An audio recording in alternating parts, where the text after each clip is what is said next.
Hola a todos, bienvenidos. Yo soy Pablo Resco del Departamento de Análisis de Mercados de Plataforma Tierra.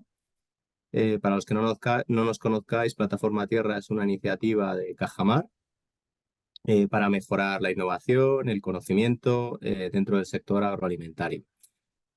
Cajamar, bueno, es la primera caja rural, la primera cooperativa de crédito de nuestro país.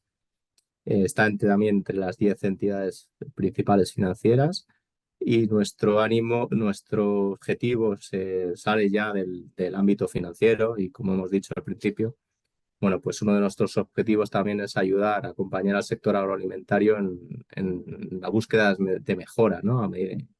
Con herramientas de innovación y con herramientas de conocimiento. Dos de nuestros ejemplos más claros son el trabajo que venimos haciendo desde nuestros comienzos en los centros experimentales, como pueden ser las Palmerillas en Almería o como puede ser Paiporta en Valencia. Y desde hace tres años, bueno, pues estamos también en las redes con Plataforma Tierra, que lo que pretende, como he dicho al principio, es mejorar el conocimiento, poner en valor la formación y también poner a disposición del sector agroalimentario herramientas digitales que le ayuden a mejorar. Voy a hacer simplemente antes de empezar, voy a compartir un poco, bueno, pues lo que es la plataforma Tierra para aquellos que no la conozcáis. Bueno, pues plataforma Tierra es www.plataformatierra.es, tiene pues diversas, aquí podéis acceder a cualquier tipo de información incluyendo herramientas digitales como puede ser el cuaderno de explotación digital que se puede adquirir o ver aquí, contexto tierra, en herramientas y en CX Tierra. Y gracias al cuaderno digital, bueno, pues podéis realmente tener acceso a un cuaderno digital muy ágil, muy versátil, muy fácil, muy intuitivo, a un coste pues tan bajo como que ahora mismo es gratis. O sea que es uno de los mejores cuadernos digitales del mercado.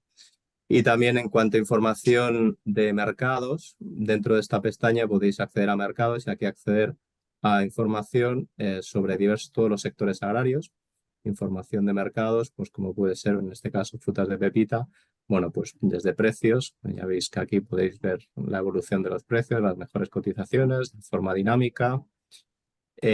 Podéis también acceder a breves comentarios de mercados que se van actualizando cada poco tiempo, informes en el sector, en este caso el último que se ha publicado desde Comercio Exterior, en que bueno, se analiza el comercio exterior sectorialmente y también de forma general para el sector agroalimentario. Y luego también más indicadores, como pueden ser existencias, por ejemplo, de manzana pepita en España, o como pueden ser de comercio, ya no es un análisis explicado, razonado, un análisis, sino que es en gráficas, información de cómo va el comercio en millones de euros, en volumen y en valor. Y obviamente como temas como producción. Digamos que, bueno, os invito a que entréis en la plataforma aquellos que no la conozcáis y podáis trastear un poco con toda la información que existe dentro de ella, incluido el cuaderno digital. Y, y sin más, paso la palabra a mi compañera Ana Cabrera, que va a introducir el seminario y a los ponentes. Y nada, la palabra es tuya, Ana. Bueno, pues como bien ha dicho Pablo, mi nombre es Ana Cabrera, trabajo en el Departamento de Mercado de Plataforma Tierra y bueno, para mí es un placer tener la oportunidad de estar aquí conduciendo esta sesión, ¿no? Sobre fruta de pepita. Fruta de pepita que, bueno, el sector de este sector ocupa es el quinto productor europeo bueno, de fruta de pepita. Eh, Pera ocupa la tercera posición. En el caso de manzana estaríamos como sextos productores. Y el valor de la producción aproximadamente, según los últimos datos oficiales publicados por el Ministerio, pues estaría cercano a los 500 millones de euros. A eso, bueno, a esta cifra habría que añadir el comercio exterior, bueno, en volumen pues representa, en el caso de la manzana, un 25%, entre el 25 y el 30, depende de la campaña, y en el caso de la pera, alrededor del 40%, con un valor, con unos ingresos procedentes del comercio exterior que están aproximadamente sobre los 200 millones de euros.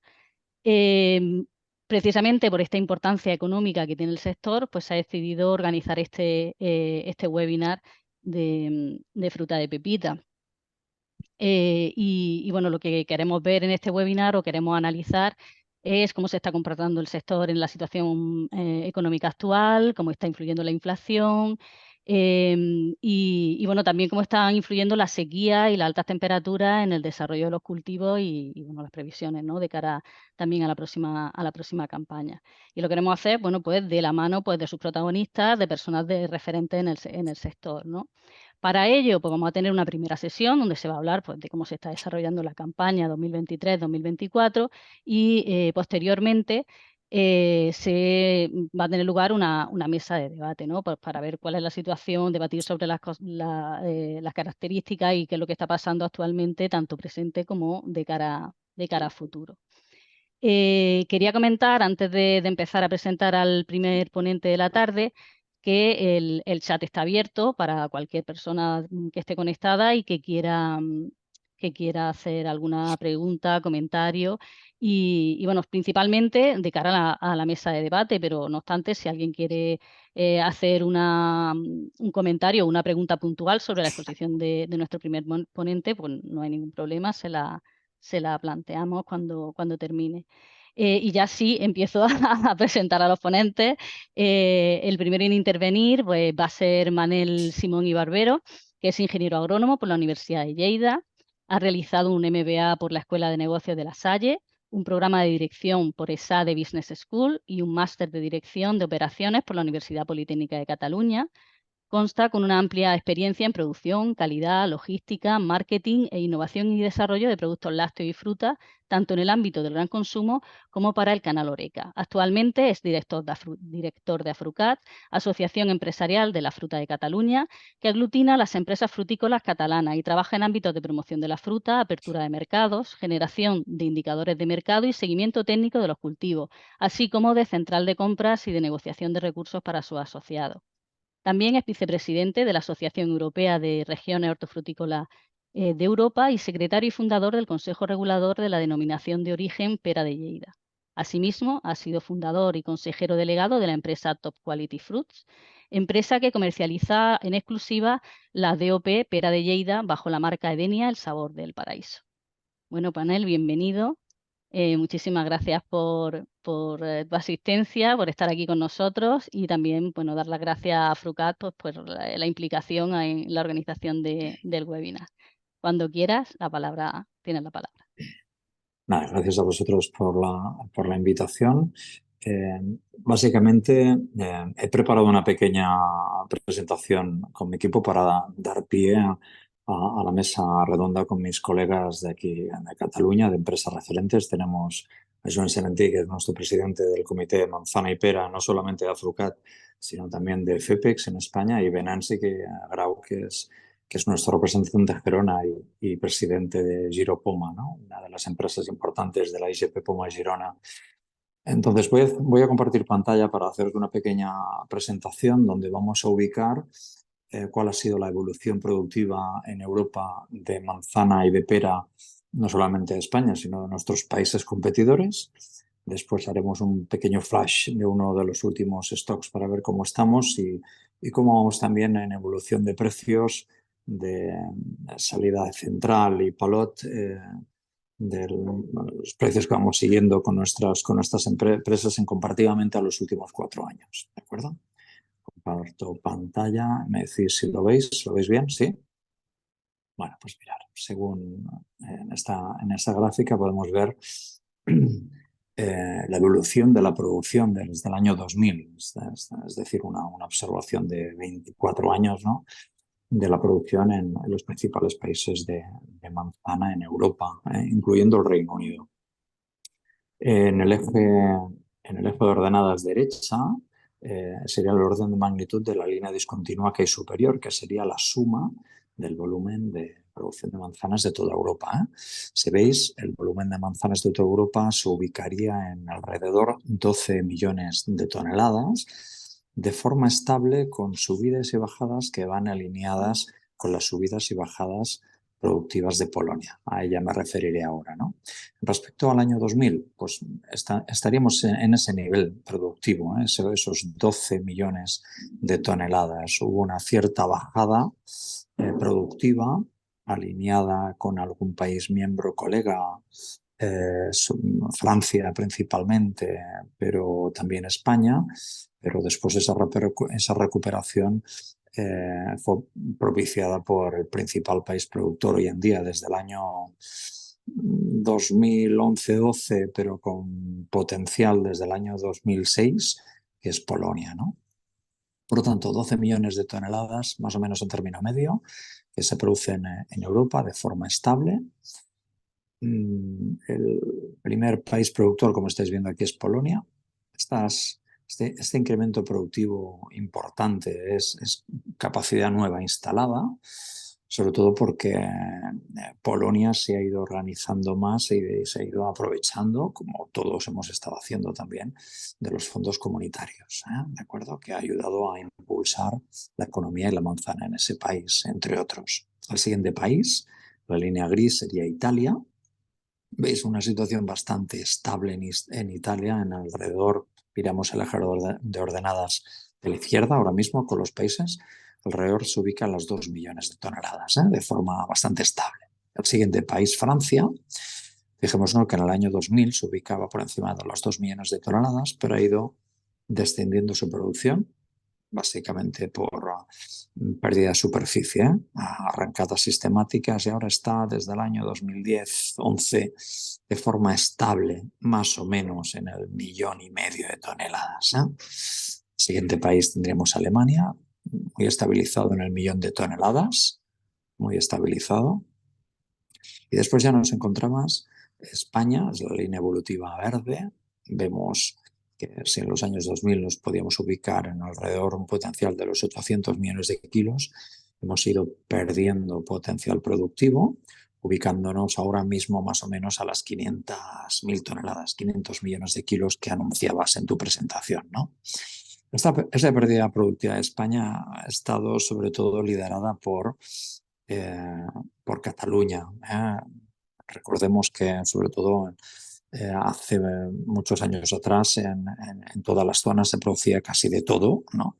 Y eso no es correcto. De hecho, en la zona del Bajo Segre catalán, con el núcleo característico de Alcarràs, Soses, etcétera, también se producían manzanas. No era una zona ni es una zona óptima para las manzanas, con lo cual, pero sí muy óptima, y se han especializado en fruta de hueso, con lo cual en España se ha producido una especialización de cultivos, se ha ido consolidando Gerona, se han diversificado otras zonas de España y sobre todo la zona del Bajo Segre se especializa en fruta de hueso, ¿no?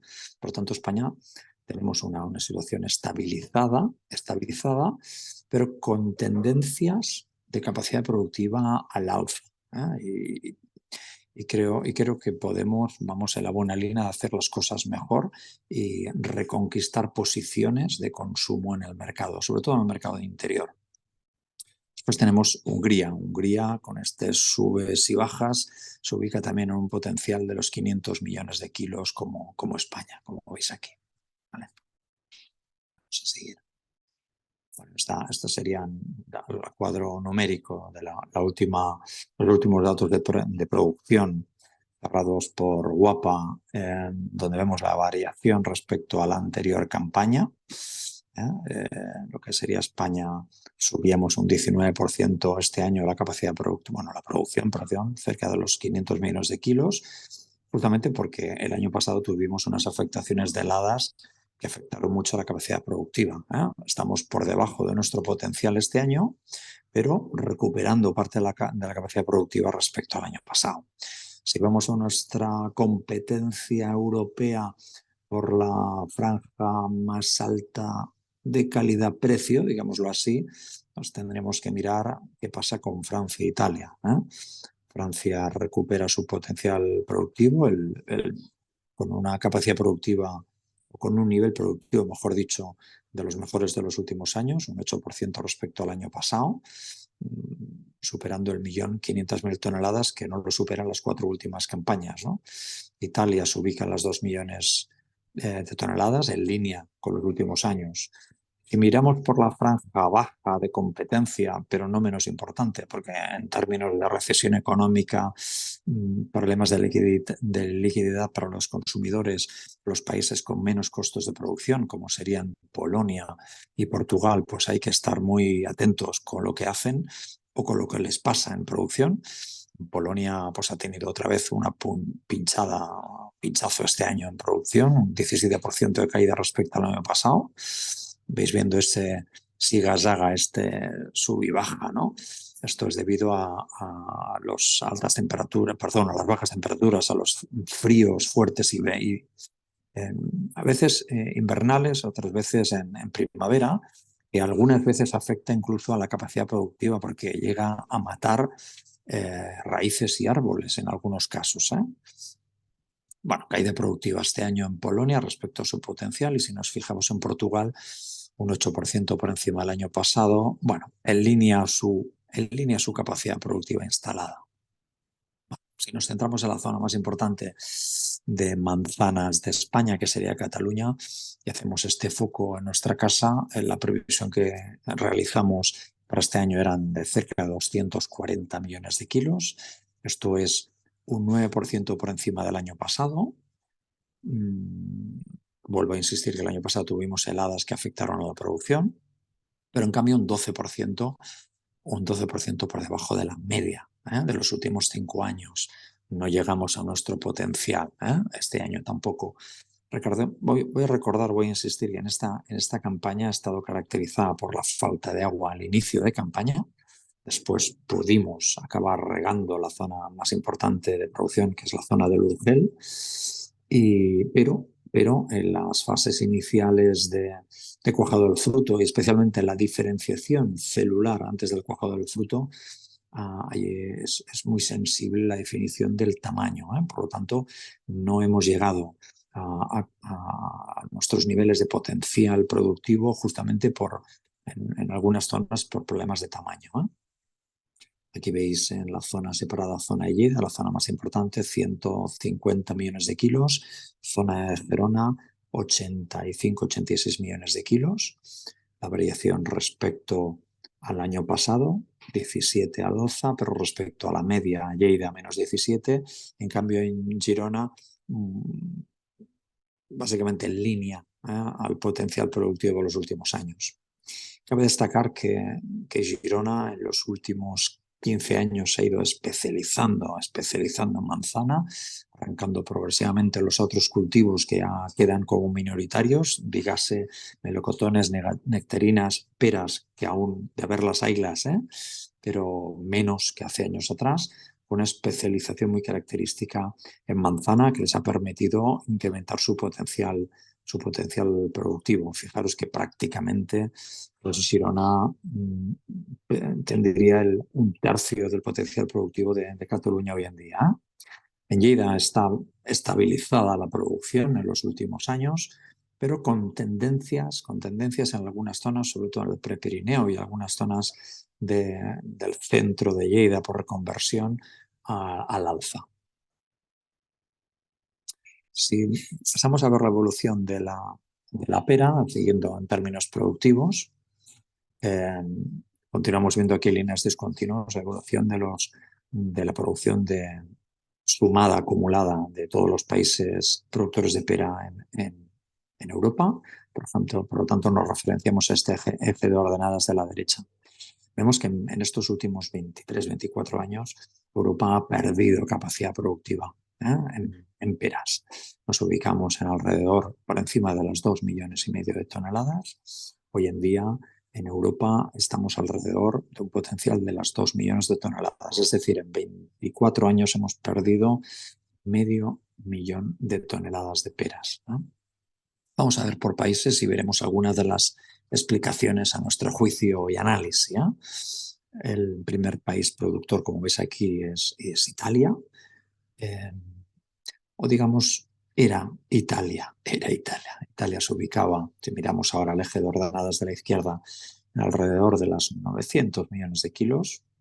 Su producto estrella es la Abate Fettel, es la pera bandera de Italia. Han ido perdiendo capacidad productiva, básicamente por arrancadas. E independientemente de estos siga-zaga, estas caídas por problemas climáticos, problemas de agua, etcétera, que han ido teniendo, la capacidad productiva está descendiendo. Aquí podemos observar una línea de tendencia claramente a la baja, tendiendo, fijaros, a los 400 millones de kilos. Esto quiere decir que Italia en 20 años ha perdido la mitad de su capacidad productiva en peras. Me tengo un breve momento en Italia para aportarle un poco de valor, ¿no? Y dentro del análisis de competencia que hacemos, nosotros estamos obligados a hacer porque somos productores de peras también. ¿Cuáles son los motivos de Italia? La Abate Fettel es una pera con un coste de producción más elevado, con una incertidumbre en cuanto a su producción año a año, difícil su producción. Eso te obliga a vender esta pera a un precio más alto. De hecho, la Abate Fettel es una de las peras que tiene el precio más alto normalmente en los mercados de pera, ¿no? Esto en momentos de crisis económica, en momentos de recesión económica como lo que estamos viviendo en estos últimos años, el aumento en momentos del veto ruso. Fijaros que en todos estos 23 años que estoy mostrando aquí hemos pasado desde crisis de Escherichia coli, desde crisis coyunturales sectoriales, crisis del veto ruso, más guerras, recesión económica. Todo esto hace que el poder adquisitivo de los consumidores baje y por lo tanto se prefiere comprar una pera más barata. Si hay un volumen importante de consumidores que tienden hacia una pera más barata, la competencia es la Conference para Abate Fettel. Y esto creemos que ha hecho mucho mal a la pera de Italia. Si a esto le sumamos los problemas de defensa vegetal, sobre todo con la famosa plaga que está siendo muy difícil de controlar en Italia, la Aleomorpha alis, pues bueno, esto es un cóctel que obliga a la bajada en la producción de Italia, ¿no? O al menos se está viendo, si somos objetivos en los análisis históricos, como estamos observando ahora mismo. El siguiente país productor que teníamos era España. España en los años 2000 se ubicaba por encima de los 600 millones de kilos de pera. Progresivamente hemos ido perdiendo capacidad productiva. Aquí el culpable o el líder en esta bajada de producción de capacidad productiva es la zona más importante, Cataluña, y la culpable es la pera blanquilla. Sabéis, la incapacidad de gestionar por falta de herramientas esta presión de EFSA a nivel europeo, que os voy a contar muy en línea esta problemática con las reclamaciones que hoy en día se están llevando a la carretera por nuestros agricultores, y una de las reivindicaciones son la falta de herramientas de defensa vegetal, esta caída de materias activas, no digo indiscriminadas, están motivadas por la EFSA, pero sin un análisis de impacto de qué puede pasar en los cultivos si no propiciamos alternativas, pues es uno de los motivos, el difícil control del vigor en la pera blanquilla, obligado a una arrancada progresiva de peras, ¿no? De hecho, España, pues bueno, ya estamos en una zona estabilizada, con una de las peras más importantes es la Conference, y ubicándonos en estos 300 y pico millones de kilos. Después, en los años 2000, teníamos como tercer país en importancia, como veis aquí en azul, Francia, con un popurrí, si me permitís, diferentes peras de producción. Ha ido bajando también su capacidad productiva. Dificultades de mercado, yo diría que problemas de competitividad por sus costes, ha ido bajando su capacidad productiva, y hoy en día Francia, fijaros que se estaba alrededor de los 250 millones de kilos, hoy en día está alrededor de los 100-150 millones de kilos, con lo cual Francia ha perdido 100 millones de kilos en los últimos 25 años. Después, me gustaría que os fijarais en esta dupla amarilla y roja, que en los años 2000 a duras penas llegaba a los 200 millones de kilos cada una. Estamos hablando de los Países Bajos, Holanda y Bélgica. Y conforme han ido pasando los años, han ido apostando por la pera estrella en su territorio, que es la Conference. Conference han ido creciendo en algunos periodos al ritmo de 1.000 hectáreas anuales, hasta los últimos años, que debido a las crisis que estamos padeciendo en el sector, se han estabilizado los incrementos de plantaciones. Estamos en una zona de estabilidad en esta dupla Bélgica-Holanda de alrededor de los 400 millones de kilos cada país de potencial. Esto quiere decir que si sumáramos Bélgica y Holanda, esa dupla Bélgica-Holanda sumaría 800 millones de kilos, se situaría en la zona de producción más importante, prácticamente en monocultivo, en Peral, en la Conference de Europa. Vale, sigamos. Bueno, básicamente viendo en datos numéricos la comparativa de la recolección de este año respecto a la campaña pasada, observemos las variaciones más importantes. Es la afectación importante que han tenido en Italia, una caída del 63%, las inundaciones, primero falta de agua, después inundaciones muy graves, ha pasado factura, entre otros cultivos, a la pera. Bélgica recupera su potencial productivo, situándose en los 400 millones de kilos. España recuperamos en parte, no totalmente, el potencial productivo por problemas de heladas del año de la campaña anterior. Los Países Bajos está ahí, no en su potencial productivo, han tenido problemas de heladas en algunas zonas, no están en su potencial productivo, pero bueno, 340 millones de kilos. Su potencial serían los 400 más o menos.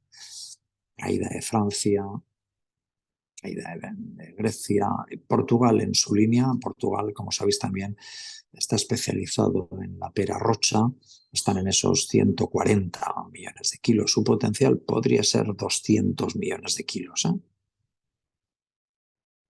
Sigamos.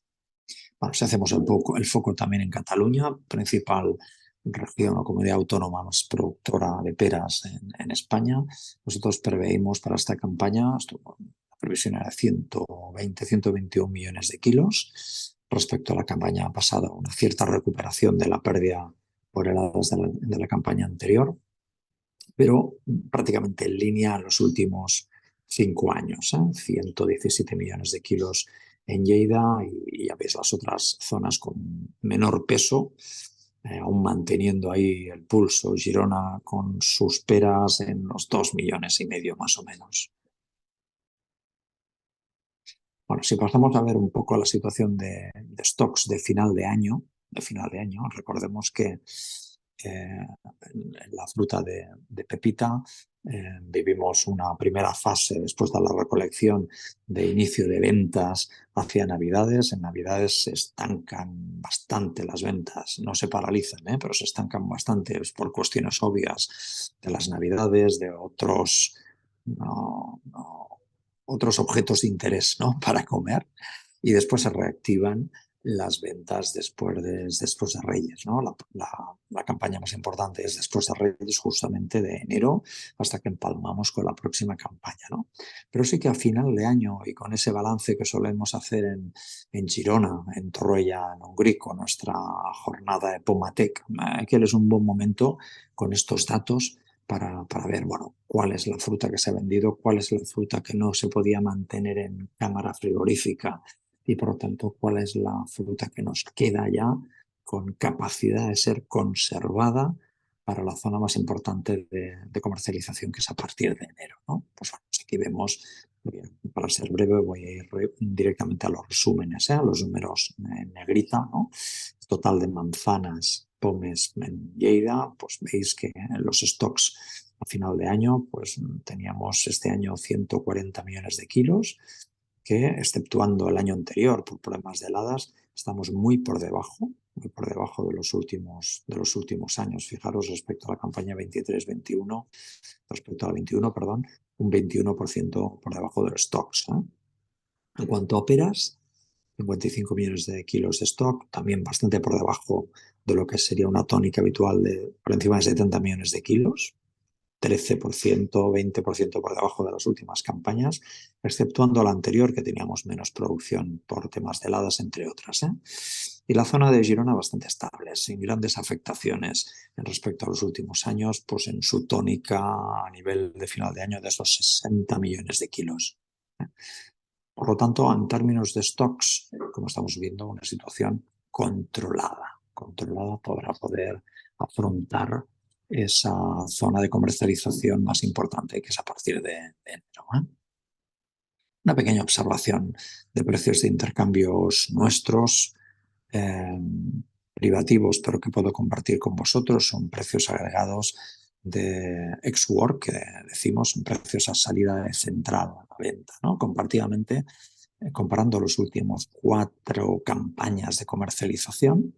Las campañas comienzan más o menos aquí después de verano, después de la recolección, aquí donde pongo el cursor.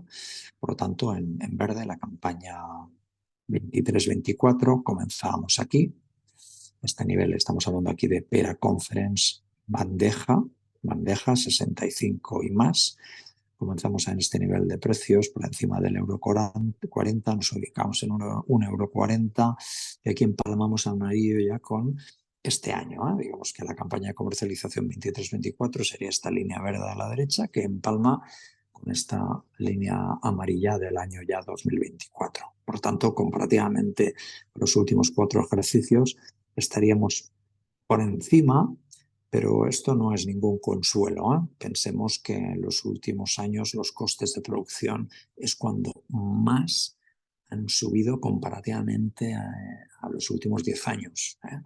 Estos últimos 4 años hemos estado sometidos a un incremento de costes muy importantes, con lo cual era necesario poder repercutir esto al precio, porque si no lo repercutías al precio era la muerte. Para que tengamos aquí una comparativa respecto a los últimos años. Si miramos el evolutivo de Palot, de este granel Palot 65 y más de Pera Conference, bueno, aquí tenemos cómo comenzamos esta campaña por debajo de la pasada, porque evidentemente el año pasado pues, había menos producción que este año.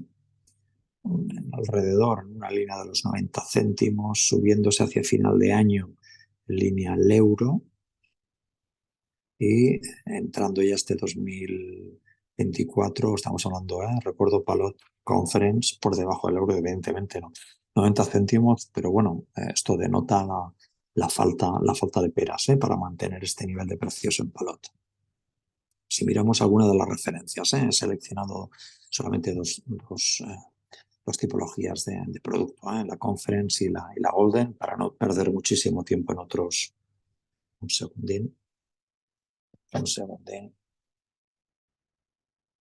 Perdón, que me entraba una llamadita y creo que se había cortado. Está diciendo que he seleccionado dos productos, la Pera Conference y la manzana Golden, ¿no? Mirando la manzana Golden, aquí aquí vemos a final de año la campaña 23 en líneas azules. Hemos dibujado aquí la evolución del precio de la bandeja, la confección de bandeja y la confección bolsa 2 kilos, ¿no? En los dos casos estemos por encima de los últimos años, pero vuelvo a insistir, necesario por el incremento de costes. Poder repercutir esto en el precio de venta, si no estaríamos perdidos. Así acabamos el año y lo volvemos a recuperar aquí en el 2024. Continuamos estando por encima de los últimos 3 años, pero vuelvo a insistir, esto no es ningún consuelo. De hecho, no son precios para tirar cohetes. Pensemos que a salida de central, que sería un poco la referencia comparativa con este nivel de tensión de precios, estaríamos hablando que nuestros costes de producción hoy en día de un producto ya envasado estaríamos por encima de los 90 céntimos. Depende de la confección, entre 90 céntimos, 1 euro. Por lo tanto, no es ningún consuelo estar por encima de los últimos años. No podemos bajar la guardia. Este sería el evolutivo de la manzana Golden en Palot, este granel de campo Palot de conservación. Vemos aquí cómo comenzamos la campaña después de recolección. Una tendencia al alza por encima de los 70 céntimos, que lo volvemos a recuperar en este inicio de año. Estamos hablando en 75 y más, de calibre 75 y más. No he puesto más referencias.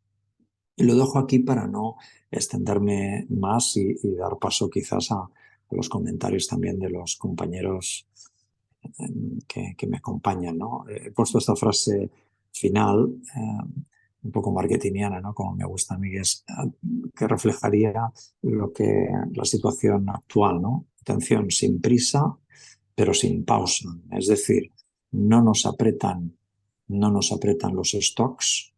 Atención, porque los precios, aunque estén superiores a las últimas campañas, no es para tirar cohetes, los costes apretan. Y digo sin pausas porque no nos podemos dormir tampoco, porque cuando llegue junio debemos estar tranquilos de que estemos limpiando las cámaras como Dios manda. Lo dejo aquí si os parece. Muchas gracias, Manel. Bueno, voy a presentar a los integrantes de la mesa de debate, que bueno, no es que no quisiera presentarlo antes, sino que bueno, pensaba primero presentarte a ti y luego a ellos, ¿vale? Bueno, pues nos acompañan en esta mesa de debate Venanci Grau, que es consejero delegado de Giropoma, secretario del Consejo Regulador de la Indicación Geográfica Protegida Poma de Girona, es miembro del Consejo de Administración de Pink Lady Europe, así como director de la empresa Serrater, que es una empresa de producción propia. Y también está con nosotros Joan Sedentil, que es director gerente de Fruilar SAT, actualmente es vicepresidente y secretario de Afrucat, además de presidir su comité de fruta y de pepita. Asimismo, preside el comité de pera y manzana de FEPEX y pertenece al consejo de administración de la asociación Pink Lady en Europa también, y es miembro del comité de expertos de Pip Fruit en la Unión Europea. Bueno, pues bienvenido a vosotros también, por supuesto. Muchísimas gracias por vuestra asistencia. Y bueno, empezamos con esa mesa de debate. De momento parece que en el chat no se están animando mucho los asistentes. A mí se me ha quedado después de la exposición de Manel una pregunta. Comentaba Manel pues que bueno, en los 2 últimos años es verdad que debido a la situación geopolítica internacional pues han subido mucho los precios de la energía, eso ha repercutido en el precio de los fertilizantes y bueno, se han disparado los costes. Esta merma de producción que ha habido en los últimos años por temas climatológicos también ha permitido que por un lado se incremente el precio, pero claro, ha podido compensar ese incremento en precio la subida de los costes y la merma productiva. No sé si ha quedado clara la pregunta. Yo diría que depende de cada caso. Claro, hay gente, Bueno, las explotaciones que han tenido menos producción y por tanto los costes han subido, su situación no es la mejor, la deseable, ¿no? Por contra, los precios, manteniendo los mismos costes, quien ha tenido una buena producción como precio de venta se ha incrementado un poco por el mero hecho de faltar producción, esto le ha venido bien. Aún así, como decía Maneo, los costes han subido, han bajado muy poco, sí, es cierto que este último año han bajado un poco, pero están aquí para quedarse y por tanto esto hay que repercutirlo al consumidor, guste o no guste, y claro, se ha tensionado la cadena de distribución, se ha tensionado incluso la opinión pública y esto no es bueno porque uno no es consciente quizás de estos incrementos, o el consumidor a lo mejor no es muy consciente de estos incrementos de costes y esto nos lleva a una situación pues más bien desagradable. Yo creo que poco a poco se ha repercutido este incremento de costes, pero no hemos llegado a nivel de poder repercutir todo coste cuando ya estábamos en una situación que no era, que, bueno, que en algunos casos era preocupante, pero que no era, era soportable. Sí, por mi parte, creo que me escucháis bien. sí, Muchas sí. gracias por la invitación, Ana y Pablo, para poder expresar mi opinión aquí en este webinar y en esta mesa redonda. Básicamente, contestando a tu pregunta, no, porque realmente nuestros costes han aumentado prácticamente en campo y en central un 45%, tanto en un sitio como tanto en una parte de la producción como en la parte de la comercialización. Y después también estos años lo que hemos visto en estos 2 años es que realmente las exigencias de la comercialización eran más altas, con lo cual el pack-out de la fruta, o sea, el aprovechamiento que podíamos tener de esta fruta para ser comercializada también era inferior, con lo cual hace unos años esto no era tan importante a la hora de la liquidación para el agricultor, pero ahora en este momento cada punto que tenemos de menos de aprovechamiento en central de esta fruta pues realmente repercute mucho más en la liquidación que después queda para la fruta, para el productor. O sea que esto sí que hay un aumento de precios, pero que no se ve compensado con el aumento de costes. ¿Qué quiero decir con esto también? O sea, que hay que ser, como decía Venansi, hay que ser mucho mejor agricultor y nosotros también tenemos que ser mucho más eficientes en nuestra cadena de confección y de comercialización para que realmente quede una buena liquidación para el productor. De hecho, ahora en este momento en Lleida tenemos muchísimos productores de los nuestros arriba en las carreteras, o sea que están con estas huelgas y reclamando estas reivindicaciones tan necesarias para el sector. Bueno, pues esa era otra o sea, una de las preguntas que bueno, tenían que estar hoy, ¿no? Además, hoy ha sido un día con bastantes protestas bueno, de todo el sector agrario nacional, ¿no? Entonces, bueno, pues quería preguntar cuál es vuestra valoración, ¿no? Tanto de la movilización del sector como de la respuesta que está teniendo Europa frente a esas movilizaciones. Yo, si me permitís, lo que me gustaría realzar es algo que ha sucedido, que era impensable, ¿no? O sea, debido a las movilizaciones en toda Europa de los agricultores por diferentes factores que ha llevado a esta situación, Ursula von der Leyen sale, aparece en público y dice que el objetivo del 50% de reducción de los fitosanitarios que lo dejan de lado. Esto era impensable en ninguna mesa con la administración competente y tampoco con Europa. Con la española y catalana imposible, porque al final es algo que depende de Bruselas, de Europa, y en Bruselas lo tenían súper clarísimo la estrategia del Green Deal y dale que te pego, ¿no? Entonces, claro, después aparecen los populismos o aparece el desconocimiento, porque los últimos días en alguna televisión de aquí he oído algún periodista que decía, y no es porque sean periodistas, pero justamente era una periodista que en la tele decía, bueno, es que claro, los agricultores se tienen que acostumbrar al cambio climático y no se puede pedir que se tengan que seguir tirando fitosanitarios. Y bueno, hay un desconocimiento, permitirme decir, espectacular. Primero, la demonización de la palabra fitosanitario. Ahora cojo un poco la mitad de mi cabeza, ingeniero agrónomo, digo fitosanitario, quiere decir sanidad de las plantas. No tiene por qué ser un producto químico, todo y que lo tenemos muy implantado en la mente al parecer ser como un producto químico, ¿no? Pero es una defensa sanitaria para poder tirar nuestras producciones adelante. Entonces, claro, los objetivos del 50% de reducción, si viniésemos de no hacer nada, pero es que la EFSA, la Autoridad Sanitaria Europea y la Unión Europea, vienen en los últimos 15 años de obligar a una bajada sistemática de disponibilidad de materias activas brutal.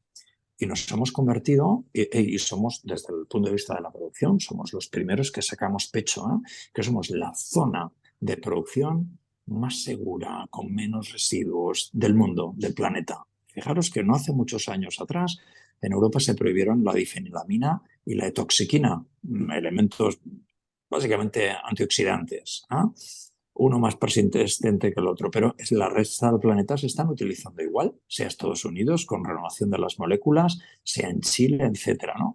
Con lo cual, quiero decir que si viniésemos de nada, no hacer nada, bueno, pues dices, hay que reducir un 50%. Bueno, habrá que plantearse en base a quiénes estudio de impacto habrán hecho. Pero es que venimos de una caída brutal. Entonces, plantearse ahora una reducción en un plazo determinado, 50%, sin un estudio de impacto molécula por molécula, es un poco de locos. Voy a poner un ejemplo. Imaginaros que ahora en Europa se prohibieran las piretrinas, ¿de acuerdo? Que utilizamos muchos cuando tenemos piojos, básicamente, ¿no? Pues igual no podríamos producir.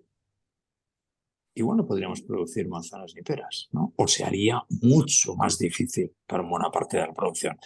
Entonces, un poco lo que nosotros decimos es, hostia, vamos a instaurar un poco de criterio.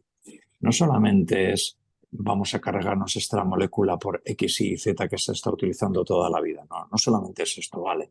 Antes de cargártela, realiza por favor, de los favores, un estudio de sensibilidad de impacto, porque si no hay alguna alternativa, antes de cargártela, propicia con ayudas, con inversión, a empresas que lo están trabajando y hasta ahora no tienen alternativas para propiciar una alternativa. Y cuando está la alternativa, te la cargas.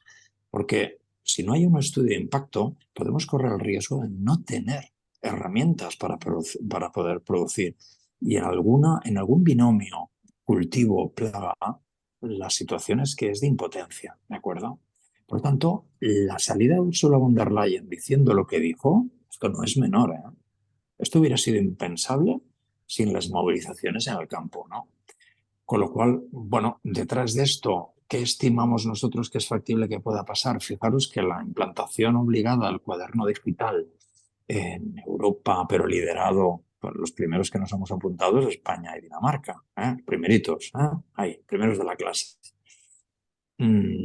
Claro, esto va alineado a decir, hombre, si vamos a ir hacia un objetivo de reducción, vamos a controlar a los agricultores muy mucho para poder estudiar esa reducción, ¿no? Para poder tener datos. Pero eso iba a implicar una carga administrativa brutal, ¿no? Con lo cual, nosotros creemos, esto va a suceder ya, que el cuaderno digital como mínimo se va a posponer y esto implicará o debe implicar una renegociación de los indicadores a seguir y de la frecuencia de los mismos. Por ejemplo, una vez al año, no cada semana. Bueno, yo creo que ha quedado contestadísima la pregunta con la intervención de Manel, pero de todas maneras es evidente de que los que nos hemos peleado en los despachos durante estos 3 últimos años para poder intervenir en estas leyes que se iban poniendo en marcha una encima de la otra y con una velocidad increíble, haciendo el peso de la burocracia y de la intervención de la administración muy dura, pues evidentemente que vemos con satisfacción cómo gracias a la presión de los agricultores, no olvidemos que estas manifestaciones de los agricultores, creo que es el ejemplo de toda España y el ejemplo de toda Europa, no han sido promovidas por los sindicatos ad hoc tradicionales, sino que han sido impulsados realmente por los propios agricultores, por los propios productores que ya llegando al límite ya no pueden hacer sino salir a la calle, salir a las carreteras para dar visualización a estas reivindicaciones, ¿no? Que nosotros, como te digo, desde los despachos intentábamos aportar, pero es que realmente sin esto, sin estas movilizaciones, no era posible esta influencia. Entonces esperemos que por lo menos, o sea, con estas dos reivindicaciones que ya la Administración está atendiendo, por una parte la reducción de los fitosanitarios y por otra parte la implantación del cuaderno digital, pues que haya una ralentización en este sentido y que realmente sean más receptivos la Administración en estas reivindicaciones. Sobre el tema añadiría que haré una comparación que es muy clara. Si reducimos la aportación de fitosanitarios, estaríamos en la misma línea que si en medicina humana decidiéramos que, por ejemplo, no sé, los antibióticos o paracetamol no son deseables, entonces los retiramos. Seguramente habría gente que ganaría en salud, pero muchos no sobrevivirían. Pues aquí estamos un poco igual. Estamos en productos que bien usados, bien analizados y usados en ese momento son medicinas para las plantas. Y podría ser, o sea, es factible decir, oye, vamos a sacar productos de estos, vamos a bajar automáticamente la producción a mínimos que son incalculables, pero bueno, un 20% menos, un 40% menos, o que sea. Esto a nivel de productor tiene una lectura, es que si nuestra sociedad quiere o deseara, por cierto, ahí ya se han dado cuenta que era un error, reducir estas ayudas a la producción, pues faltaría producto. Si falta producto, automáticamente, ¿qué pasa? Que los precios se incrementan a niveles que no son aptos para el consumo. Entonces, no creo que Europa sea una sociedad tan rica como para permitirse el lujo de decir, oye, vamos a prohibir estos productos con pocos criterios técnicos y si tenemos menos producción y la manzana, en este caso la pera, pues a nivel de consumidor cuesta 3 veces más o queremos asumir. Yo creo que esto es inviable y por tanto aquí jugamos entre dos variables muy legítimas. Una, la supervivencia de la producción, con ella del productor, y la sostenibilidad económica del consumidor. Y aquí hay un tema técnico en medio que si se va solucionando, que parece que ahora tienen ganas de solucionarlo, puede encontrar solución. No olvidemos que también que nuestro sector es alimentación. En alimentación y medio ambiente hay muchos colectivos con criterios quizá poco enfocados al consumo o poco enfocados y menos a los productores. Y estos colectivos, porque no quiero mencionar nombres, es un no por sistema. Y un no por sistema no. Cada cosa en la vida tiene su parte más o menos negativa. Por tanto, hay que valorar la oportunidad de positivo y negativo en cada acción. Y esto creo, ahora seguramente con estas manifestaciones, pues se ha entrado en razón y tendremos una discusión más de tú a tú para bien de todos al final, más bien primero de todo para el consumidor, pero después también por el productor.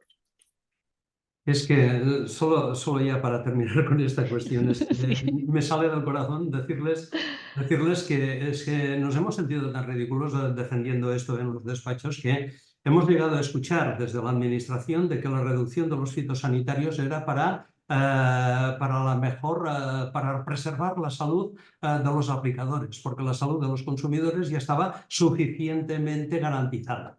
Y incluso esta frase paternalista nos dolía muchísimo porque es que realmente es tratar al sector de poco profesional. O sea, el sector es muy profesional y hace los deberes. Y realmente con todos los controles que tenemos para la lucha integrada, con todos los controles que tenemos con los cuadernos que ya utilizamos con los cuadernos digitales de explotación, que es obligatoria para la explotación y que ya los utilizamos con todo, que realmente el sector es profesional, o sea, no hace falta de que la administración sea paternalista en este sentido, porque es que realmente la salud y la seguridad de los consumidores está más que garantizada con las aplicaciones de la agricultura convencional actualmente.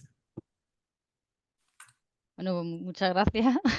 La verdad es que por lo menos que sirva todo esto pues para que las decisiones se tomen con un mayor criterio técnico, teniendo en cuenta pues que ya, como decía Manel, y como habéis aportado también Venancio y Joan, ya hay una trayectoria de ir eliminando aquellas materias activas que eran más perjudiciales, que la calidad en cuanto a fitosanitarios o los residuos son inexistentes ahora mismo cuando llegan al consumidor. Es decir, tenemos una calidad de la producción óptima y sirva todo esto también para que haya una mayor comunicación entre lo que es el sector productor y comercializador con los legisladores, ¿no? Se ha animado el chat, voy a pasar a leer algunas de las cuestiones que hay en el chat. Carles hace una pregunta, dice que ¿hay alguna explicación a que en el mercado de la Boquería de Barcelona este sábado, en una parada de fruta, Pink Lady, hubiese Pink Lady francesa? ¿Es más barata la manzana Pink Lady en Francia que en Cataluña? No, mira, realmente lo que nos encontramos este año, y hablando de Pink Lady sobre todo, pero también lo podríamos extrapolar a otras manzanas, es que Francia y Italia, que también son productores de Pink Lady, han tenido calibres muy grandes. Y si me dejas explicar en un momento el mercado internacional de la manzana, es muy fácil. O sea, El mercado europeo está dividido por calibres. El norte de Europa consume calibres pequeños, o el norte de Inglaterra, centro Europa consume calibres medianos y el sur de Europa calibres grandes. Entonces, cuando la producción es más de calibres más grandes que pequeños o medianos, entonces evidentemente de que esta fruta tiene que ir hacia los mercados que consumen estos calibres más grandes, ¿no? Entonces, la tesitura de este año estamos en este tema. Hay un porcentaje mayor de calibres grandes en Francia y en Italia, y entonces para encontrar ubicación vienen hacia el mercado español, porque el mercado español es conocido de todos que es un gran consumidor de calibres de medianos a grandes.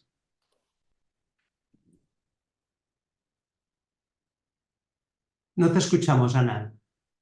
Que es que estoy, para no interferir, voy poniendo el micro y quitándolo. No sé si a lo mejor Venancio y Manel quieren aportar algo más sobre lo que ha dicho Joan. No, coincido plenamente. También hacer una reflexión aquí, que es que supongo que irá cambiando.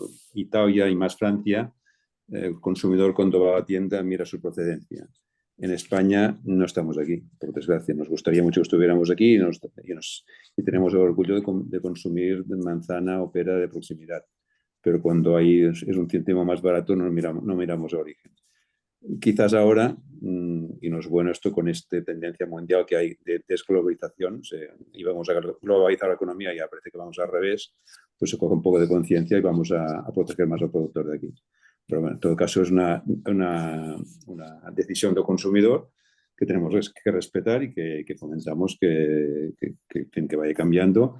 Ellos llevan distribución también. La distribución también lleva distribución, cambia porque el consumidor se lo pide. Por tanto, en este sentido vamos a mejor, pero no estamos donde está Francia o Italia seguramente. De acuerdo. Pues aquí hay, precisamente sobre el consumo y el consumidor, hay otra pregunta de Rubén López.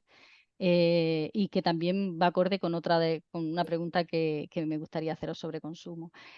Aquí Rubén López comenta, ¿percibí estancamiento o caída en el consumo de conferencia? Bueno, no, realmente no. O sea, nosotros tenemos tanto en pera como en manzana una producción y un mercado muy equilibrados. O sea, Manuel ha dicho que estábamos alrededor de las 300.000 toneladas de producción y 500.000 en manzanas, pero es que el mercado español consume prácticamente 300.000 toneladas al año en peras y 500.000 toneladas al año en manzanas. Entonces, evidentemente, de que aquí hay unos flujos comerciales de exportación e importación, ¿no? El mercado, el consumo, evidentemente de que hay una disminución de consumo en peras y manzanas, pero yo creo que en el global de frutas y verduras, yo creo que hay incluso un incremento. Lo que pasa es que ahora en este momento, como hace unos años, la fruta tradicional en invierno eran naranjas, peras y manzanas. O sea, ahora en este momento el abanico de posibilidades es mucho más abierto, ¿no? Y entonces el consumidor tiene mucho más donde escoger para consumir. No creo que haya un estancamiento en el consumo de pera conferencia, porque en realidad también de la producción de otras peras que ha disminuido su producción han pasado a consumir también más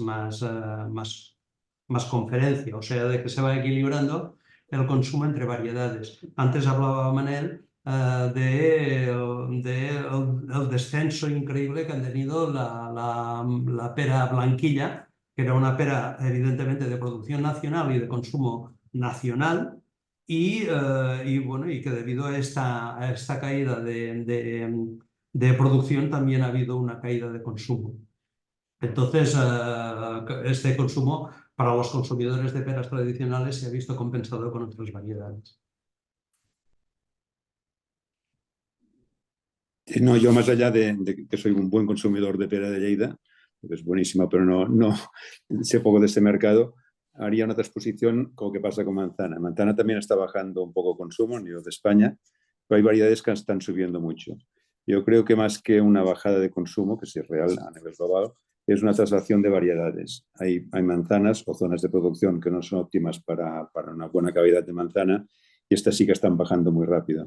Y entonces hay variedades como Fuji, Pink Lady, muchas veces son manzanas ligadas a clubs y a calidades buenas y a buena clasificación. Sé que llegan al mercado en condiciones que están subiendo. Por tanto, esto nos da a entender, o nos está diciendo al consumidor, al mercado, que tenemos que mejorar nuestra calidad en manzana. Calidad no solamente en organoléptica y de presencia, sino en servicio, en valor añadido, en comunicación. Y esto es lo que creo que va a hacer recuperar el mercado de manzana.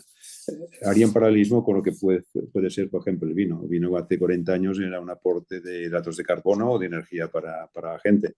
En este momento, tomar una botella de vino es algo especial, es algo que nos aporta más valores, no sé si sentimentales, que una aportación de azúcar, ¿no? Pues de manzana, pues a lo mejor también tenemos que ir pensando, sí, no en todas las variedades, pero es una fruta fácil de comer, se puede comer en cualquier sitio y que tiene y si está bien conservada, bien recogida a nivel de azúcares, pues puede proporcionar un placer que a lo mejor con otras variedades, con otras variedades tropicales que vienen de muchos kilómetros, puede ser más difícil que estén en su punto óptimo.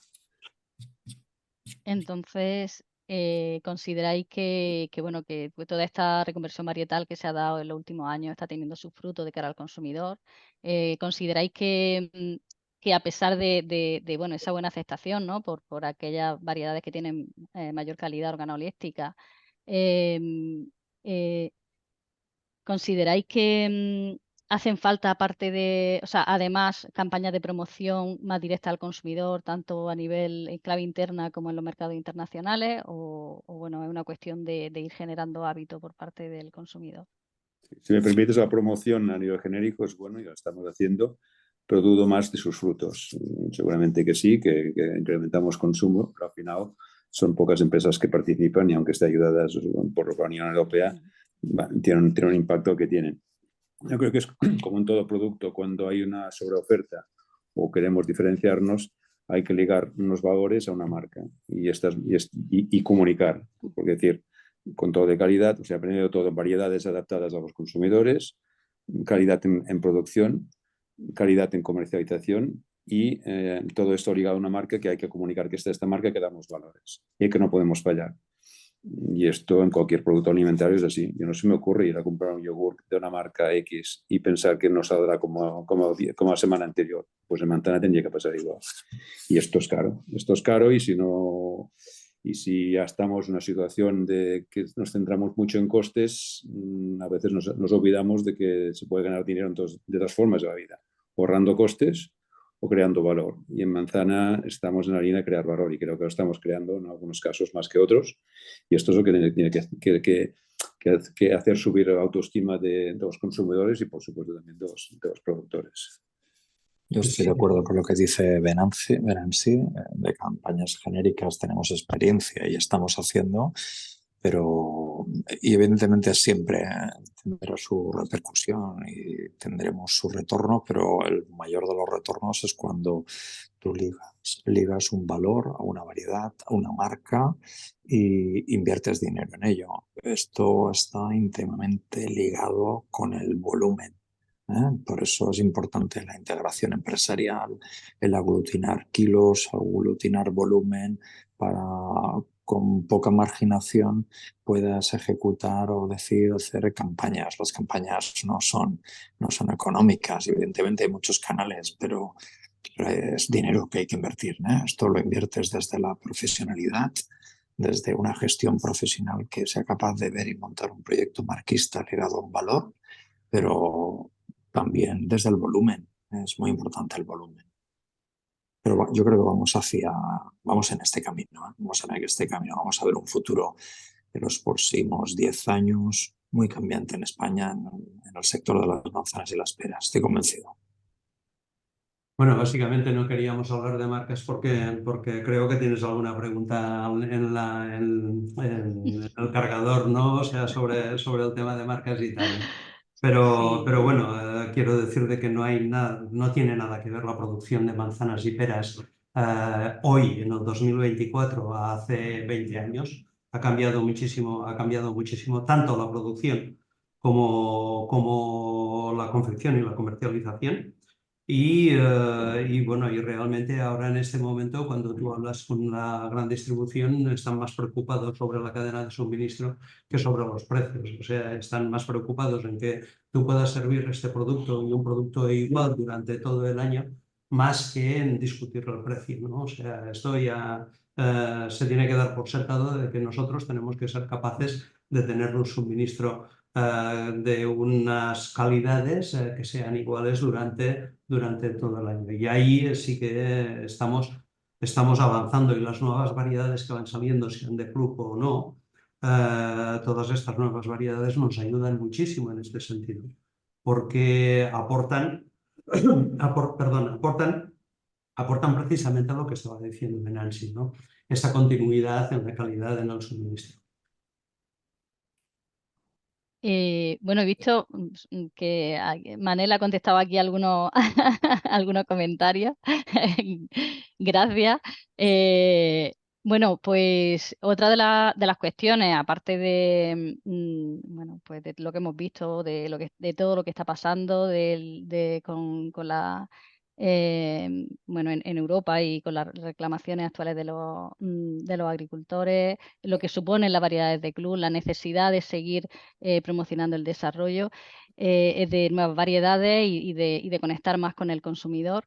Otra de las preguntas que no podemos, o de los temas que no podemos dejar de mencionar, aunque están en el chat y muy bien algunas, bueno, contestados por Manel, el tema de los efectos que está teniendo la sequía en la producción, no solamente los que ha tenido en esta campaña, sino los daños que se prevé que pueda causar en un futuro si es que no se dan las lluvias tan necesarias, ¿no?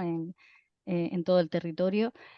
Y luego hay una pregunta también que me parece interesante sobre el agua desalada, si habría, bueno, es algo más técnico, ¿no? Pero hasta qué punto podría afectar a la forma de producir y a la calidad final del producto.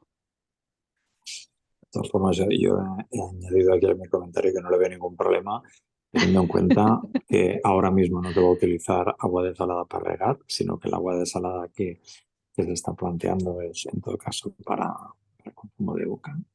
Pero no tiene que haber ningún problema.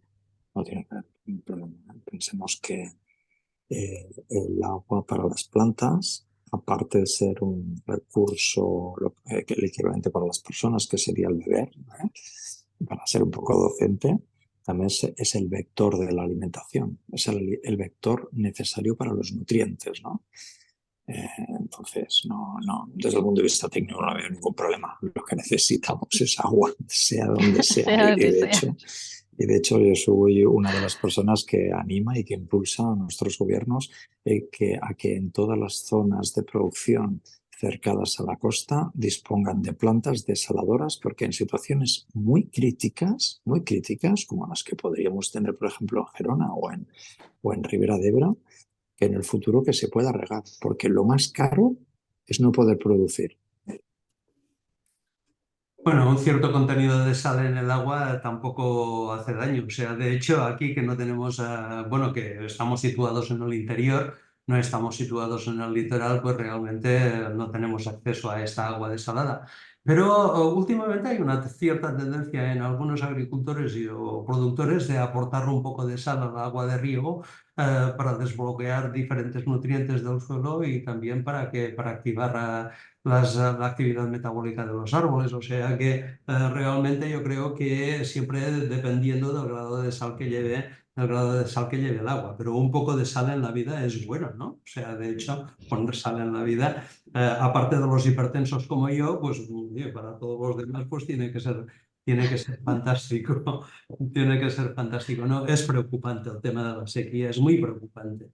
Es muy preocupante porque a pesar de que este año estemos relativamente un poco mejor que el año pasado, esto no es ninguna garantía de que podamos llegar al final del ciclo vegetativo de los árboles. O sea pero bueno, ¿qué ventaja tenemos este año sobre el año pasado? Tenemos la ventaja de que ya sabemos lo que se cuece. O sea, el año pasado, por ejemplo, el canal de Urgel empezó a regar que es el canal que riega más hectáreas de Cataluña y unos de los más grandes de España, etcétera, etcétera, con 150.000 hectáreas de regadío, tal. Pero realmente empezó la campaña del año pasado como una campaña normal, pero es que al mes de la campaña de riegos ya decían de que no había más agua para regar, o sea, de que esto fue una situación muy sorprendente para todos los productores del canal de Urgel el año pasado, ¿no? Este año ya todo el mundo está mucho más concienciado y realmente todos los productores están súper concienciados con el tema del uso del regadío. De hecho, quisiera dar un dato que lo he utilizado en diferentes mesas redondas para ilustrar un poco el esfuerzo que están haciendo los agricultores españoles en el tema de la optimización del agua de riego en España. Si nos fijamos antes hablaba de la producción que no tenía nada que ver hace 20 años ahora, pero es que hace 25 años en España teníamos de regadío 1 millón de hectáreas menos y utilizábamos un 20% más del agua que estamos utilizando actualmente. Entonces, esto ya ilustra cómo los agricultores se han concienciado durante todo este periodo de tiempo con la modernización de los regadíos para llegar a un uso eficiente del agua que disponemos. O sea que hoy, en el 2024, estamos mucho más preparados que en el 2000 o en el 1990. Eso es seguro. Lo único que pasa es que para poder ahorrar primero tienes que tener, si no es imposible ahorrar. Y tenemos que tener el agua suficiente como para poder hacer una buena gestión de este agua. Y bueno, y ahí en eso estamos, o sea, de que contemplado cada nubecita que pasa por nuestro cielo para ver si se acumula con otras y precipitan, que es lo que necesitamos.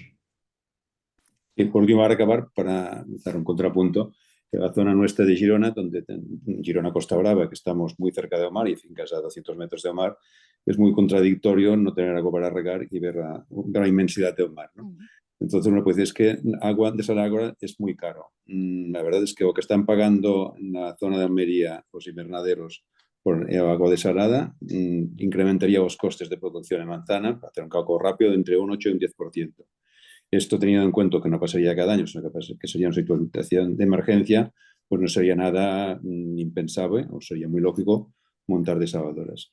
De hecho, si tenemos el ejemplo de Israel, hace unos años preveyeron que esto pasaría, pusieron muchas desaladoras, están haciendo negocio con el agua porque lo están vendiendo a otros países. Por tanto, aquí no es que tengamos que hacer negocio con el agua, pero sí que nos podemos cubrir, que tenemos forma de hacerlo. Además, el agua desalada, su coste principal no es la amortización de las instalaciones, que sí, que es importante, sino el consumo energético. Si es para ayudas puntuales de un año de cada 4 o de cada 5, el coste prorrateado es mínimo. Por tanto, es un tema de que alguien tenga la iniciativa, que hay gente que la tiene, de crear desaladoras para agua de riego. El problema, estamos con el medio ambiente. Se ve que si el desal que se saca, el residuo de estas plantas es agua con una concentración muy alta de sal, echamos a mar otra vez y parece ser que tiene algún problema medioambiental. Bueno, hay que buscar soluciones, pero lo que no podemos hacer es tener una producción de manzana que un año quede a cero, porque nos cargamos la producción de este año y probablemente el año siguiente, porque el árbol queda como un poco tocado, ¿no? Entonces, aquí hay que hacer alguna cosa. Bueno, yo estoy en Almería, o sea que sí, Pues es ya. verdad que es verdad que el agua desalada tiene un mayor coste, pero la alternativa es mucho más compleja. En nuestro caso era diferente en el sentido de que con el tema de la salinidad, nosotros teníamos agua mucho más salina al entrar la desaladora o las distintas desaladoras que hay en la provincia, lo que se ha hecho es bajar la salinidad y poder, en muchas zonas que eran muy características de cultivo de tomate, por la elevada salinidad que soporta ese cultivo, bueno, pues se ha podido abrir el abanico y cultivar otro tipo de hortalizas, ¿no? En esas zonas que eran muy de tomate, ¿no?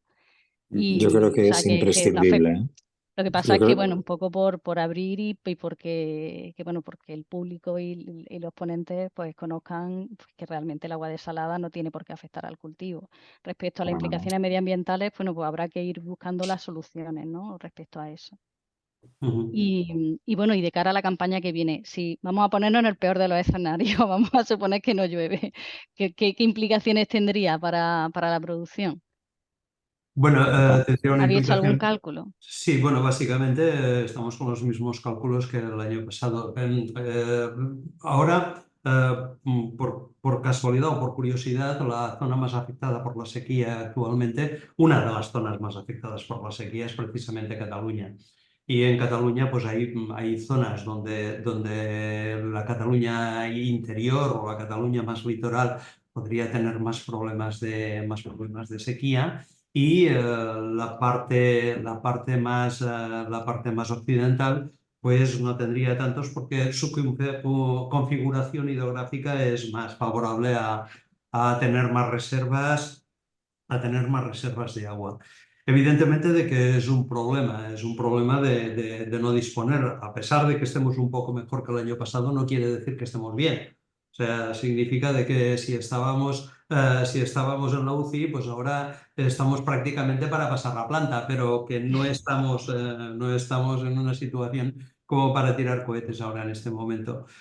Tiene que haber lluvias para que podamos recoger este agua y la podamos utilizar para los cultivos. Y en el caso más extremo, pues evidentemente de que, como dijimos ya el año pasado, necesitaríamos un mínimo de riegos para mantener en vida los árboles, que esto es imprescindible de mantener la supervivencia de las plantaciones, porque si no, entonces estaríamos hablando de un cambio de paradigma, ya no estaríamos hablando de una adaptación a una situación, sino que estaríamos hablando de un cambio de paradigma, ¿no? O sea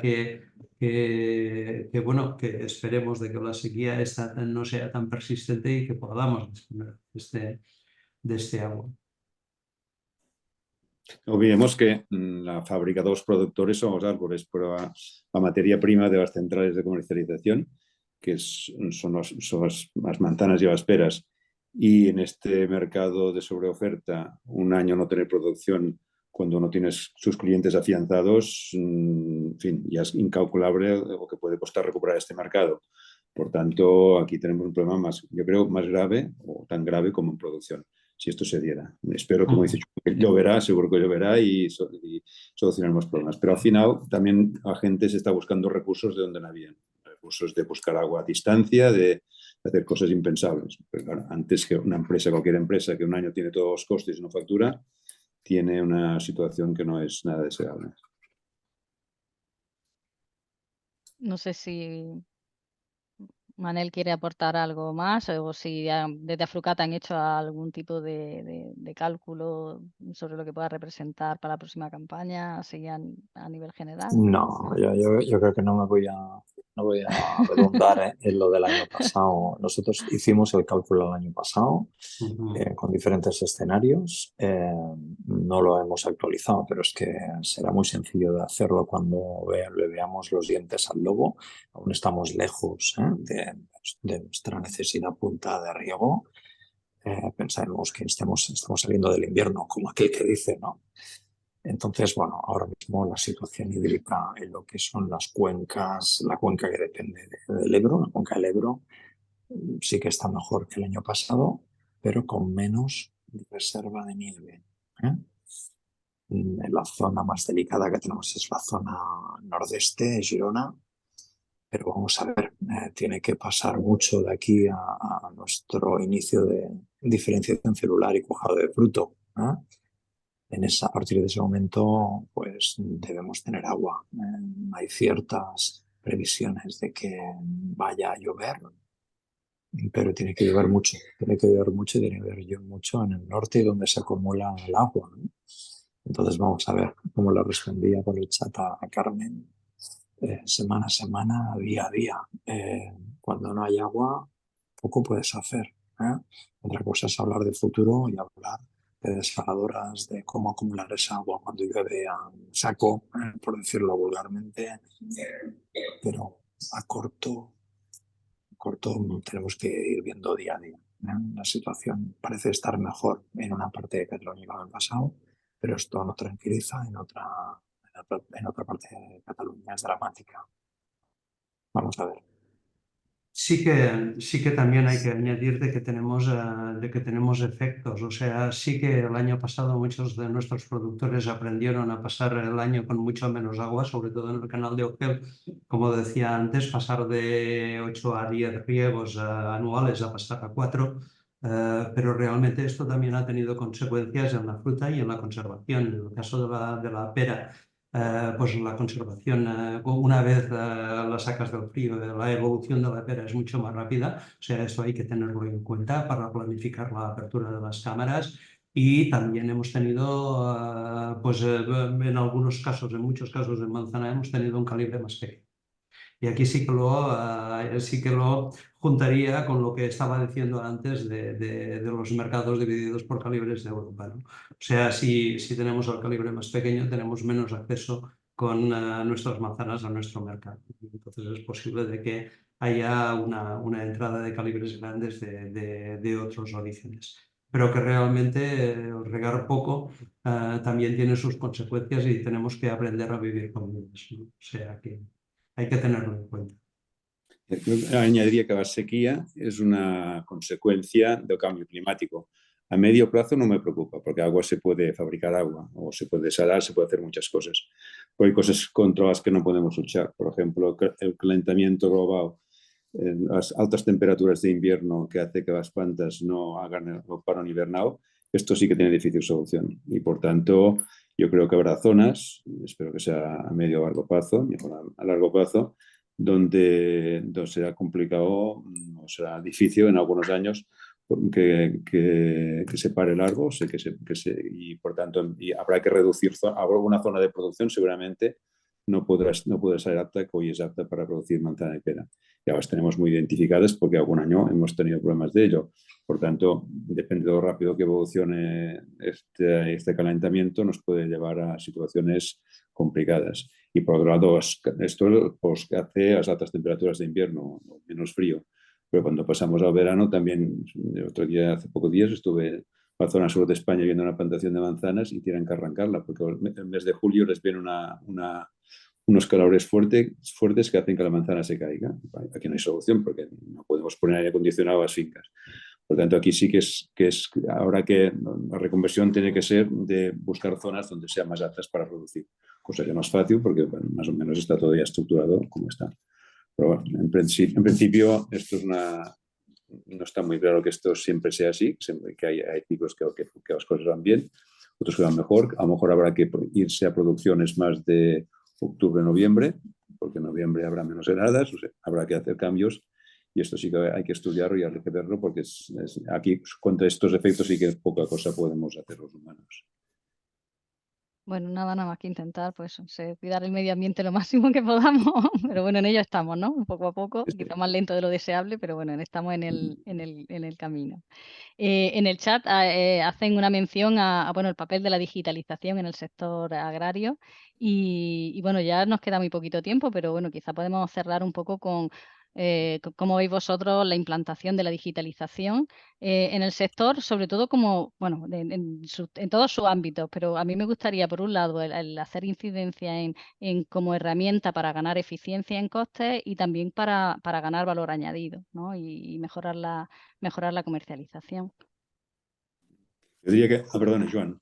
No, adelante, Venancio. No, hay dos focos aquí importantes. En centrales de confección se está digitalizando, no todo ritmo, a mi parecer que tendría que ser, pues ya hay robots que están funcionando para envasar manzana, y hay inteligencia artificial, y hay visión artificial, o sea, se están haciendo cosas y habría que hacer muchas más, porque en una central de 30 millones de kilos, que todos los bins, los palots se muevan con carretillas, esto con movimientos repetitivos, esto en la industria sería impensable, ¿no? Pero bueno, ya iremos, y vamos llegando y vamos avanzando. En campo, en producción, aquí hay mucho recorrido. Hay mucho recorrido y todo el mundo está pensando en robots que recogen manzanas. Aquí ya seguramente o verán nuestros hijos, pero nosotros sí se lo veremos, pero esperemos que sí. Pero hay muchas cosas. Ayer estuve en FIMA, había una presentación ya de una fábrica española, de Fede, unida con Kubota, para atomizadores autónomos que esto presentaron ayer, que está funcionando y que en 2 años estará a la venta. Atomizadores autónomos para que una sola persona pueda conducir cuatro atomizadores de forma autónoma. Pero hay mucho más, hay mucho más. La digitalización, mucha gente piensa en digitalizar pues, los cuadernos de campo, que nos están olvidando que esto es yo creo que es ABC. Pero hay mucha tecnología que está a la esquina, que nos lo están presentando, que no es robusta aún, pero que en poco tiempo ya tenemos cosas que están funcionando y que nos van a facilitar mucho la producción. No tanto a nivel de costes, que quizás sí, alguna cosa bajaremos de costes, sino en control y en optimización. Por ejemplo, una cosa muy contradictoria es que en cultivos extensivos todo lo que es agricultura de precisión está como muy asumida y en fruta no hemos llegado aquí. Porque, bueno, por muchas razones, ahora no entraré porque hay muchas razones, pero que hay que estar aquí. Y cuando nuestro sector en campo, 60 o 70% de costes de mano de obra, pues intentar facilitar el trabajo de los operarios o digitalizar o controlar o ayudar mediante el geoposicionamiento, esto no existe la tecnología y no se usa. Por tanto, aquí hay mucho recorrido por hacer y al final poner toda información en plataformas compartidas y que a partir de aquí podamos tener más información y ser más eficientes en producción. Bien, Venansi ha hablado, estoy completamente de acuerdo con él. Venansi ha hablado de dos temas que creo que son diferentes, o sea, de la digitalización y la robotización. O sea, la robotización y la digitalización. Es evidente de que ahora en almacenes estamos caminando muy rápido hacia la digitalización. De hecho, ya tenemos muchos almacenes, Venansi tiene uno, nosotros también el nuestro, de que ya son almacenes sin papeles. O sea, no existen los papeles y estamos trabajando todo a través de online on time. O sea, que esto... y ya somos capaces de trasladar todo este trabajo que estamos haciendo a los almacenes directamente al productor. O sea que ahí también estamos avanzando mucho y estamos suministrando herramientas al productor para que pueda tomar decisiones a través de la digitalización. Uy, que me estaba quedando sin él. Pero que para mí hay una cosa que es muy importante y que siempre que hablo con los ingenieros informáticos siempre insisto en lo mismo. O sea, tenemos que avanzar en la digitalización y en la robotización, pero tenemos que hacer las herramientas usables. O sea, la usabilidad de la herramienta es muy importante. Y es muy importante ¿por qué? Pues porque no tenemos ingenieros informáticos dentro de los almacenes trabajando ni en el campo. O sea, de que tenemos que hacer de que esta digitalización sea alcanzable a gente que no haya estudiado especialmente informática para usar las herramientas. Y para que nuestros productores usen todas estas herramientas que vamos a poner a su alcance, tienen que ser fáciles de usar. Porque como más fáciles sean de usar, más las van a usar. O sea, ahora en este momento ya tenemos la tecnología para que un productor, cuando esté haciendo una aplicación en campo, ya la esté introduciendo en su cuaderno digital a través de una app. O sea, esto ya existe. O que el productor, viendo una app especializada, pueda decidir si va a regar o no va a regar una parcela determinada. Porque ya tiene las imágenes RDMI, ya tiene la herramienta para poder gestionar esto, que evidentemente lo va a gestionar desde su móvil, o sea, esté donde esté, porque desde su móvil va a poder activar o desactivar el ordenador de riego de su finca y le va a poder decir las horas que tiene que regar y la cantidad que tiene que regar, ¿no? O sea, de que realmente esta de la agricultura 4.0, o sea, ya está en marcha, estamos ahí, o sea, la estamos implementando. Tenemos que hacer un poco más usables todas las herramientas que tenemos, las tenemos que poner al alcance del productor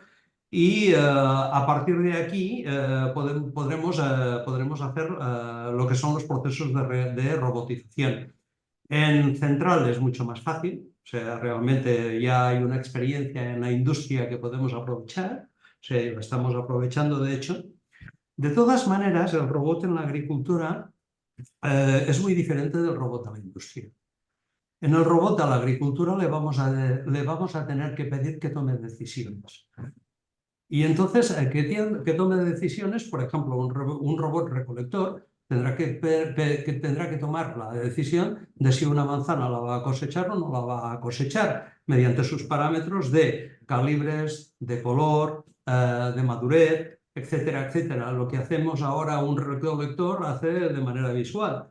y entonces le vamos a tener que tomar decisiones. Y después en un robot industrial, realmente prácticamente todo el material que se va a robotizar, que se va a manufacturar a través de este robot, le viene dado.